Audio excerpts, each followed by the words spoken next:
Banjo Kazooie has always been at the top of my list of favorite playthroughs of all time. Mainly known as a 3D platformer, this is one of, if not the best, of its kind. Like most games of this style, it's not just the gameplay, design, or control that makes the game special. It's actually more the humor in the story and narration, along with the music, that really takes the Banjo Kazooie series to the top echelon of 3D platformers. It all started with a bear and his bird friend, and their arch nemesis, Gruntilda the Witch. But as you'll find out in a moment, it's not all platforming for the Banjo Kazooie series. To truly start from the beginning of the timeline, we'll have to start off by taking a look at Banjo Pilot for the Game Boy Advance. Banjo Pilot was developed by Rare and published by THQ in 2005. It originally started out as a Diddy Kong racing title, but Rare no longer had the rights to Diddy Kong after being bought out by Microsoft. So, it turned into Banjo Pilot, with most of the cast of the Banjo series here and ready to race. Gameplay is similar to the flying portion of the Diddy Kong racing series. A handful of tournaments to master to keep you busy, along with cheats, time trials, and some other cool extras. There really isn't much of a story to go on in this game, so it's hard to tell exactly where and when this title takes place in the storyline, but it seems that small clues have led the general population to put Banjo Pilot in the first position. The gameplay was enjoyable and smooth with the banjo music and sound effects you know and love. Had a better time than expected with this one. At about $40 USD, I'm not sure it's worth the price point considering you can buy a couple copies of the Rare Replay or either Banjo Kazooie or Tooie for N64, but I'll leave that up to you.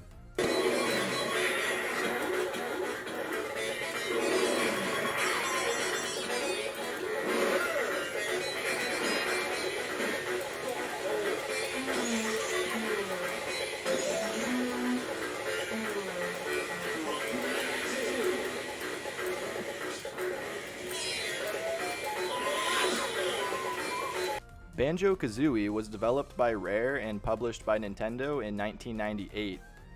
I'm sure it made some solid sales, but I don't think the world realized how good this game actually was off release. It was a while after the N64 was released that I would try this title at my brother's friend's house for the first time.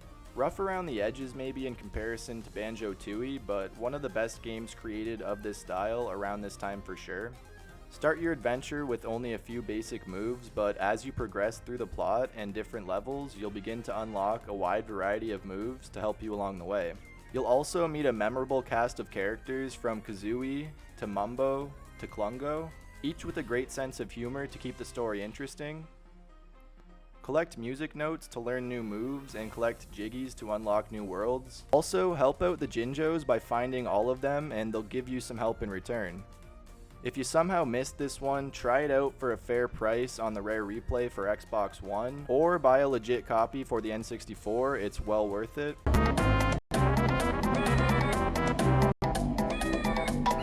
Whee!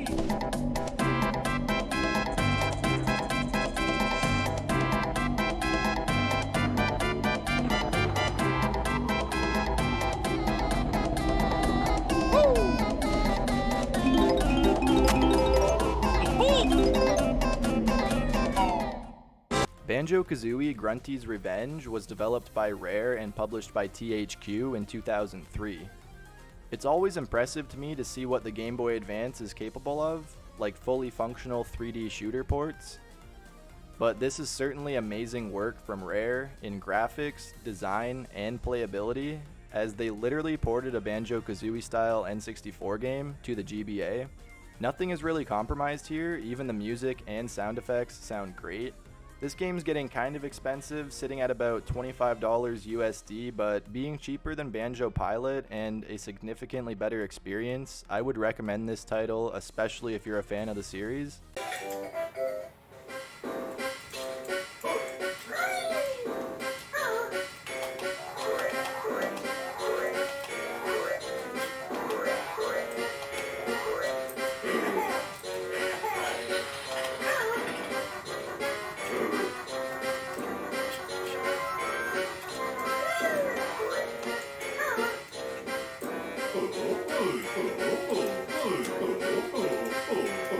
Banjo-Tooie was developed by Rare and published by Nintendo in 2000. I'd love to hear what your favorite 3D platformer game is in the comments, but I'd have to say this takes the cake for me. Better than the original game in both design and fun factor, all new moves to learn and new levels to explore, along with a brand new cast of characters, with some making a return. Collect notes and jiggies again to progress and help save the Jinjo village. There were a few minigame style games you'd have to complete along your adventure in the original Banjo Kazooie title, and Tooie ramps that up with bigger and better games. All the great humor, music, and sound effects are back, and there's a lot of gameplay here, especially if you haven't played this title before. If you haven't, please get yourself a copy of the Rare replay, play it through, and let me know what you think.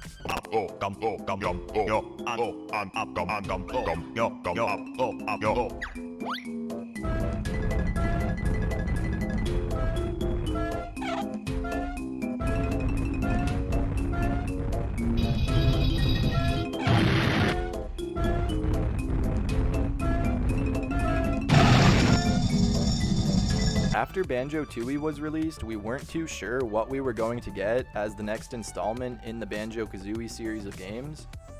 Banjo 3E was teased a short while later, and this seemed like the logical game to be developed. However, a few years later, Rare was sold to Microsoft, with a lot of the original team that worked on the first two Banjo games leaving. Bring us all the way to 2008, and we're presented with Banjo Kazooie Nuts and Bolts. Banjo Kazooie Nuts and Bolts was developed by Rare and published by Microsoft in 2008. I'm not sure how to classify this one, as it wasn't nearly the same as the previous titles, although it shares some similarities in gameplay and graphics. And it's not a kart racer, as you don't really do much racing. The object of the game is to play through these simulated worlds created for you by a talking Pong console, and upgrade or make changes to your vehicle along the way. Takes place 8 years after Banjo-Tooie, but I think we could have let the series die a reasonable death after Tooie without releasing this junk. What do you think about Banjo Kazooie Nuts and Bolts?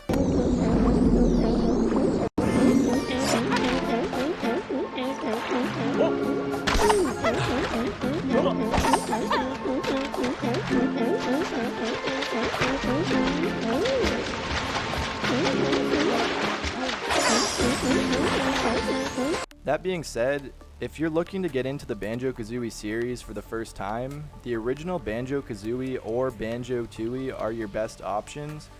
If you find you enjoy those, then Gruntilda's Revenge is a great choice also, although a little pricey, and the same goes for Banjo Pilot. As always, thanks for watching. If you enjoyed the video, like and subscribe. I post videos every Tuesday and Friday, and hope to see you there.